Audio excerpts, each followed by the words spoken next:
বিরতির পর স্বাগত। শেষ লগ্নের প্রচার চলছে পূর্ব আসনে। ইতিমধ্যে কৃতি সিং দেববর্মার সমর্থনে মুখ্যমন্ত্রী মানিক সাহা তিনি প্রচার করছেন। উপস্থিত ছিলেন সাত রামনগরের প্রার্থী তথা পৌর নিগমের মেয়র দীপক মজুমদার, নবাদল বণিক সহ প্রত্যেকেই ইতিমধ্যে নির্বাচনী জনসভায় উপস্থিত থেকে শেষ লগ্নের প্রচারে ঝড় তুলছেন।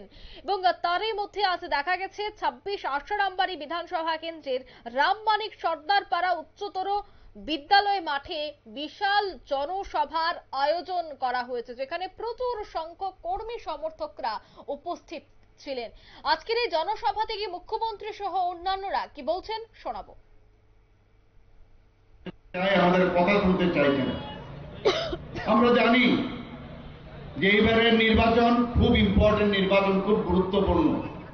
মোদিজির হাত আমাদের শক্তিশালী করতে হবে, কারণ দেশ যদি শক্তিশালী হয় তবেই কিন্তু আমাদের যে রাজ্য এবং আমাদের বিধানসভা, আমাদের যে বিভিন্ন যে নির্বাচনী এলাকা, সেইগুলো তবেই শক্তিশালী হবে।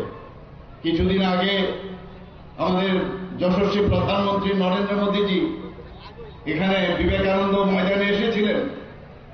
উনি কি বলেছেন? উনি বলেছেন যে আমি 10 বছরে আমার এই প্রধানমন্ত্রীত্বের রাজত্বে আমি যা কাজ করেছি সেটা শুধু ট্রেলার आप लोग देख रहे हो, পিকচার তো अभी বাকি है। কাজেই আমাদের মাননীয় প্রধানমন্ত্রী যে এত কাজ করার পরেও উনি বলছেন যে এটা শুধু ট্রেলার, আর পিকচার আমরা যখন তৃতীয়বারের জন্য মাননীয় প্রধানমন্ত্রীজি এই দেশের প্রধানমন্ত্রী যে দায়িত্ব নেবেন, কি হবে আমাদের দেশের, কি সুন্দর ভারত হবে, বিশ্ব বন্ধুর স্থান দখল করবে, সেটা আমাদের দেখার বন্ধুগণ।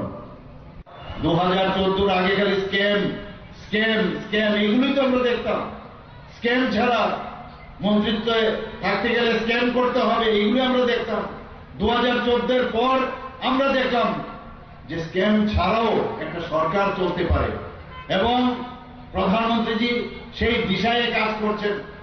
বলেছেন ট্রেইলার আগামী দিন ফুল পিকচার দেখাবেন।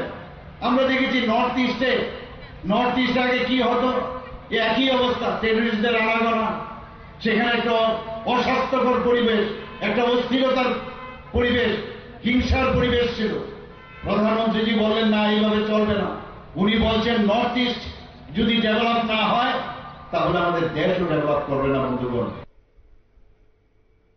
আপনারা শুনলেন মুখ্যমন্ত্রীর বক্তব্য। আশারামবাড়ি বিধানসভা কেন্দ্রে এই জনসভার আয়োজন করা হয়, যেখানে প্রচুর সংখ্যক কর্মী সমর্থকরা উপস্থিত ছিলেন। প্রত্যেকের মধ্যেই ছিল উৎসাহ। শুধু আশারামবাড়ি নয়, পূর্বের বিভিন্ন বিধানসভা এলাকায় কিন্তু আজ চলছে জোর কদমে শেষবারের মতো প্রচার অভিযান।